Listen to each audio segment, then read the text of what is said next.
جب اللہ تعالیٰ نے مکہ میں اہل ایمان کو جب لوگوں نے پریشان کیا، اللہ تعالیٰ نے مدینہ کی صورت میں، وہ مدینہ جس کو صرف اس لیے حاصل کیا گیا تھا تاکہ لوگ اللہ کے دین پر آزادی سے عمل کر سکیں، جب اللہ نے مدینہ میں لوگوں کو جگہ دے دی، پھر اس احسان کو اللہ نے قرآن کریم میں ذکر کیا۔ وَاذْكُرُوا إِذْ أَنْتُمْ قَلِيلٌ مُسْتَضْعَفُونَ فِي الْأَرْضِ، لوگوں یاد کرو جب تم تھوڑے سے تھے، زمین میں بڑے کمزور تھے تم، اور تمہیں لوگ اچک لیا کرتے تھے۔ فَآوَاكُمْ وَأَيَّدَكُمْ بِنَصْرِهِ، پھر اللہ نے تمہیں پوری طرح سے جگہ دی، رہنے کے لیے خطہ عطا کیا، تمہاری مدد کی، وَرَزَقَكُم مِّنَ الطَّيِّبَاتِ، پاکیزہ رزق اللہ نے تمہیں عطا کیے، لَعَلَّكُمْ تَشْكُرُونَ، تاکہ تم شکر ادا کر سکو۔ یعنی یہ خطہ ایک ایسا خطہ، ورنہ لوگ مکہ میں بھی اللہ کی عبادت تو کر رہے تھے لیکن کھل کر نہیں، آزادی سے نہیں۔ جب اللہ نے مدینہ میں لوگوں کو جگہ دی، وہاں پر آزادی کے ساتھ اللہ کی عبادت کرنی شروع کی انہوں نے، اللہ نے پھر اس کو بطور احسان قرآن کے اندر ذکر کیا کہ یہ اللہ کا بہت بڑا احسان ہے کہ اس نے تمہیں مدینہ کی صورت میں ایک جگہ عطا کر دی۔ اسی طرح یہ خطہ جس خطے میں ہم رہتے ہیں، یہ بھی اللہ کا ایک بڑا احسان ہے۔ بہت سارے لوگ یہ کہتے ہیں کہ کیا ضرورت تھی اس خطے کے حاصل کرنے کی، وہاں پر سب لوگ مل کر رہ رہے تھے۔ اب اس بات کی سمجھ آتی ہے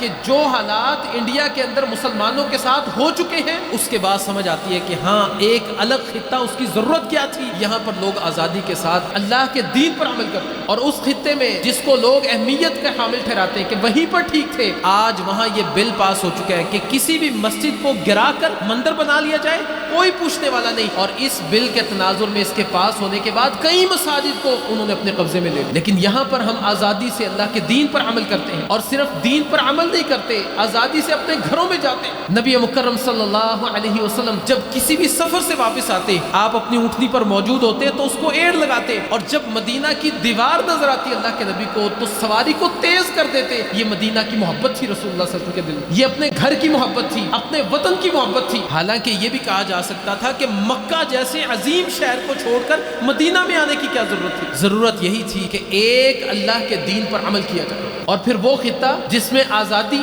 آغاز سے آزادی ملی اللہ کے دین پر عمل کرنے کی، نبی مکرم صلی اللہ علیہ وسلم اختتام تک اسی خطے میں رہے۔